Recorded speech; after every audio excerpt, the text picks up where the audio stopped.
On est en ligne avec Stéphane Jacot. Bonjour Stéphane Jacot. Oui, bonjour Valérie.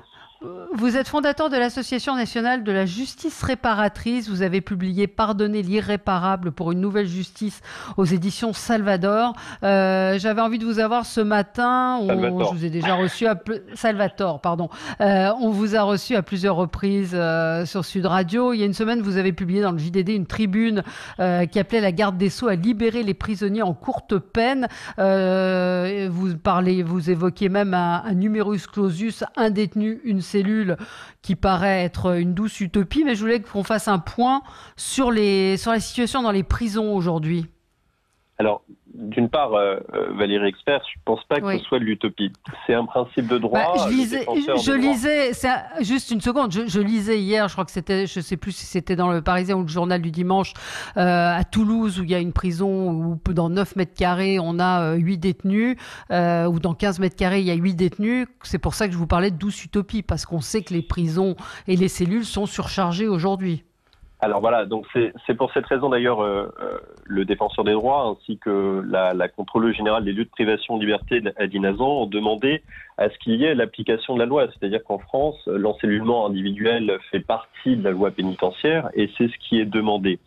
La garde des Sceaux, suite à ma tribune, puis aussi à d'autres articles qui ont été publiés, je pense à un article du Monde notamment, a réagi puisqu'elle a annoncé qu'il y aura dans les prochains jours, dans les prochaines semaines, 5 000 à 6 000 détenus qui vont être libérés.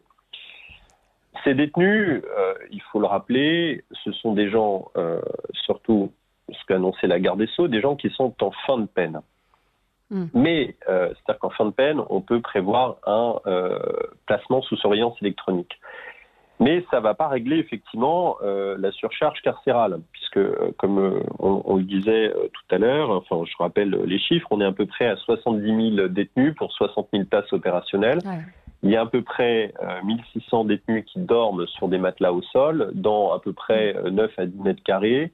Vous vous rendez bien compte, votre précédente invitée décrivait tout à l'heure les conditions de confinement. Les Français vivent en ce moment des situations de privation de liberté. Imaginez-vous en détention, dans un espace encore plus petit et avoir des conditions indignes. Ce que je veux dire par là, c'est que c'est peut-être le moment d'accélérer le pas pour lutter contre la surcharge carcérale et donc de mettre en place des mesures plus courageuse. Moi, j'invite vraiment la garde des Sceaux à aller plus loin dans ses annonces et aussi dans ses faits, c'est-à-dire la surpopulation carcérale touche essentiellement les maisons d'arrêt. Les maisons d'arrêt où se trouvent des gens condamnés à des courtes peines. Je le rappelle souvent parce que dans l'opinion, c'est un peu confondu. Donc, les maisons d'arrêt, des courtes peines et des gens qui attendent d'être jugés. C'est dans ces lieux où sont surchargés, où il y a beaucoup de détenus en surnombre. Donc moi, ce que je propose, le gouvernement a lancé tout récemment une plateforme de réserve civique pour aller servir dans les hôpitaux, pour aller servir dans les associations où il y a des SDF en hébergement ou dans la rue. Moi, ce que je propose, c'est qu'on développe le travail d'intérêt général et qu'on profite de ce besoin qu'il y a dans les associations pour que les personnes détenues en courte peine puissent aller plutôt exécuter une peine hors les murs et se mettre au service de ce besoin de la réserve civique.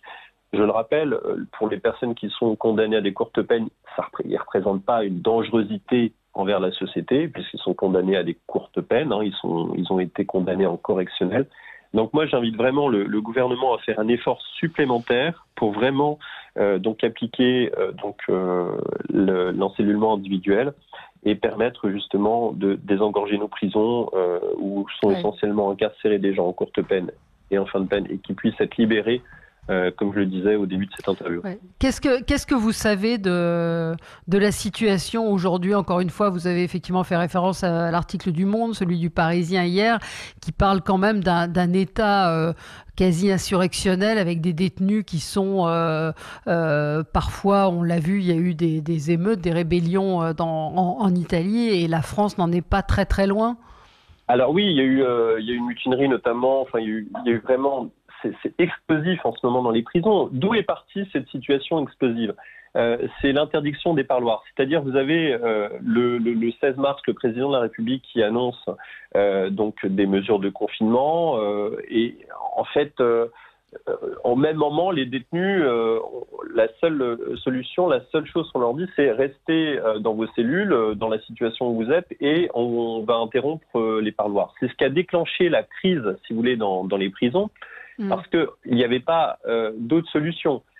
De là, justement, moi je pense que d'interrompre les liens familiaux, moi je pense que ça a été une erreur. Il fallait effectivement maintenir les liens familiaux autrement. Par exemple, dans chaque cellule, maintenant, il y a le téléphone payant, et bien rendre le téléphone gratuit pour que les détenus puissent appeler directement leur famille, l'aumônier ou une personne proche. Voilà, c'est ça qui a déclenché réellement la situation actuelle dans les prisons. C'est cette interruption des liens familiaux de façon aussi brutale. Ce que disait aussi l'article du Parisien aussi, c'est le manque de drogue, c'est-à-dire que comme il n'y a plus de cannabis qui arrive d'une manière générale chez ceux qui fournissent la drogue, il n'y en a plus qui arrivent en prison, qui étaient projetés par-dessus les murs, et donc ça crée, et le tabac aussi, où beaucoup, 60% des gens fument et ne trouvent plus de tabac. Donc il faut dire aussi qu'il y a des changements dans la vie quotidienne et des habitudes des détenus qui font que la situation, effectivement, est explosive. Valérie Exer, j'entrerai pas sur ce sujet. Effectivement, les addictions font partie de la vie en détention. Il y a des problèmes d'addiction, puisque souvent, avant d'être incarcéré, eh bien, il y a eu des problèmes liés aux addictions. Mais on n'est vraiment pas... Je pense que... Moi, je voudrais pas rentrer sur ce sujet. Moi, je voudrais mais je faisais référence à l'article du Parisien qui, visiblement, était plutôt relativement bien informé sur ce qui se passe justement en prison. Mais vous dites qu'il faut faire sortir, si j'ai bien compris votre message, c'est il faut faire sortir le plus vite possible les détenus qui ont des courtes peines et les inciter à faire des travaux d'intérêt général. C'est-à-dire que on peut effectivement pas laisser sortir une personne sans qu'elle termine d'exécuter sa peine. Il y a des alternatives à la peine. Donc là, en ce moment, souvent, on est dépourvu dans les juridictions de travail d'intérêt général. Là, aujourd'hui, il y a un appel clair qui est lancé par le gouvernement, puisque il y a un appel à la mobilisation sur cette plateforme, Réserve civique, je veux servir.gouv.fr. Eh bien, là, c'est aussi le moment de profiter de développer le travail d'intérêt général et d'aller servir effectivement là où il y a des besoins dans les hôpitaux, dans les associations. Merci beaucoup Stéphane Jacot d'être intervenu sur Sud Radio ce matin. Pardonnez l'irréparable pour une nouvelle justice aux éditions Salvator. Merci d'avoir été avec nous. Dans un instant, on sera avec le docteur Jérôme Marty, médecin généraliste, président de l'Union française pour une médecine libre, pour évoquer avec lui l'avancement, la situation dans les hôpitaux et sur le coronavirus. À tout de suite, vos questions 0826 300 300. On est avec vous sur Sud Radio. À tout de suite.